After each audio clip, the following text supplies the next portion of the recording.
Once your fall is complete, stay close to the sanctuaries. Within them, small pockets of life still flourish in an otherwise barren garden. Beyond their spheres of influence, you will find an endless sea of decay, ruled by shadows and death. The first of these sanctuaries is the Great City. Though it is no longer a metropolis, a jungle blooms in its place, and you may find a modicum of shelter within its crumbling walls. The others will be more familiar to you, if only for the towers you'll find at their center. Those Utahraptor prime is an incredibly aggressive subspecies of Utahraptor found on the island. It tends to travel in small hunting packs, attacking smaller prey with its sharp teeth and enlarged foreclaws. When hunting in packs, the pack leader can vocalize a signal that acts as a battle cry. Be prepared to run or fight if you hear the call of the Utahraptor. The pack will repeat the calls and attack with much greater intensity. One of the faster creatures on the island, Utahraptor often uses their pack numbers to their advantage by swarming around their prey before it can react. The large curved talon on the second toe of this subspecies seems particularly suited for dealing significant damage. Utahraptor prime usually kill its prey with numerous slashing and biting attacks in rapid sequence. What the Utahraptor lacks in size, it makes up for in ingenuity. Rather than chase down smaller creatures, Utahraptor will pounce and pin its prey to the ground rather than chasing it around. Despite its normally aggressive nature, Utahraptors have become one of the primary combat mounts for roaming bands of raiders, as well as scouts for larger collectives. Those who ride Utahraptor claim they are difficult to tame, but then fiercely loyal. As a carnivore, once tamed, they require a steady stream of meat to sustain.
The wondrous properties of the flora on this island will never cease to amaze me.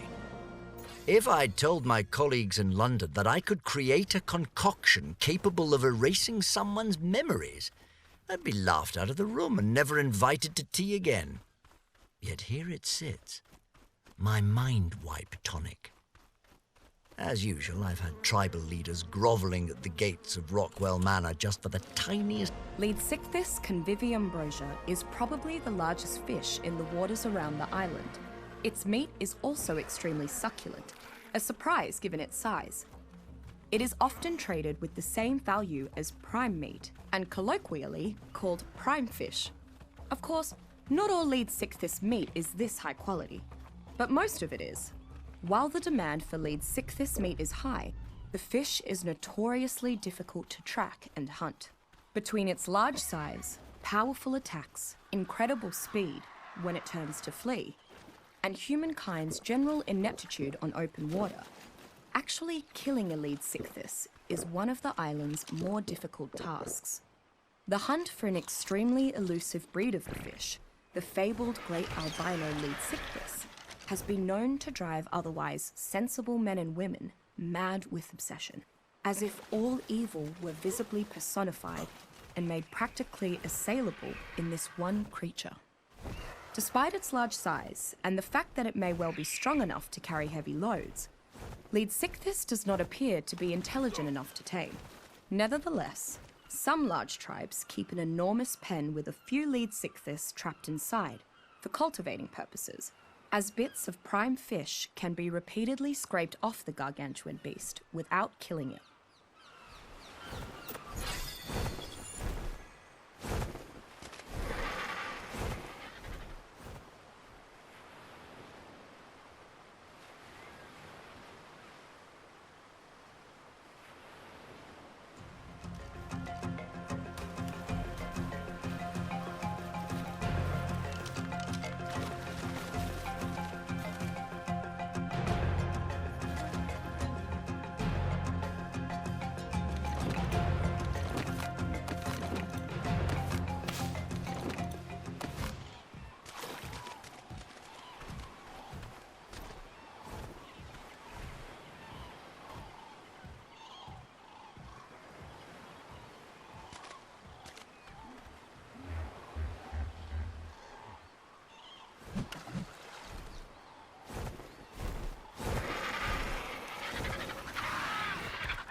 While Kentrosaurus aethiopicus is considerably smaller than its close relative, Stegosaurus regium, it is much more formidable in matters of self-defense. In fact, it is arguably the pound-for-pound champion of not only the Stegosaurus, but when encountered in close-knit fighting packs, ranks atop the island's herbivorous dinosaurs in general. Thanks to its wickedly sharp defensive spikes, any creature that attacks Kentrosaurus is likely to be reversely wounded in turn, and it is capable of piercing even the thickest of hides and armors when it goes on the offensive. I have personally witnessed the Kentrosaurus fell much larger predators in a single such impaling maneuver. Underestimating Kentrosaurus can be a fatal mistake, particularly when it's in a herd. When traveling in numbers, Kentrosaurus seems to grow much more aggressive, increasing the range at which it will defend its territory.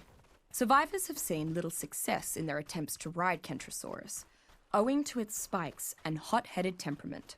However, a tamed herd of Kentrosaurus can effectively defend a compound and take on larger carnivores. Once impaled by its attack, the Kentrosaurus slams the attacker onto the ground continuously, helping to turn the tide of a pitched battle.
This island was normal exactly. I mean, there are giant obelisks floating in the sky for Pete's sake. Not to mention that cave I found, which hid a platform similar to those found at the base of said obelisks. Well, similar except for those oddly shaped holes that were carved into its podium. I guess I just didn't care about all that. So long as I had my beautiful, unique, and untainted ecosystem to study, I was happy. But now... no. I shouldn't write it off just yet. Not before I arrive at Rockwell's. There's still a chance that my data is off, or that I missed something obvious. I won't give up on my paradise just yet.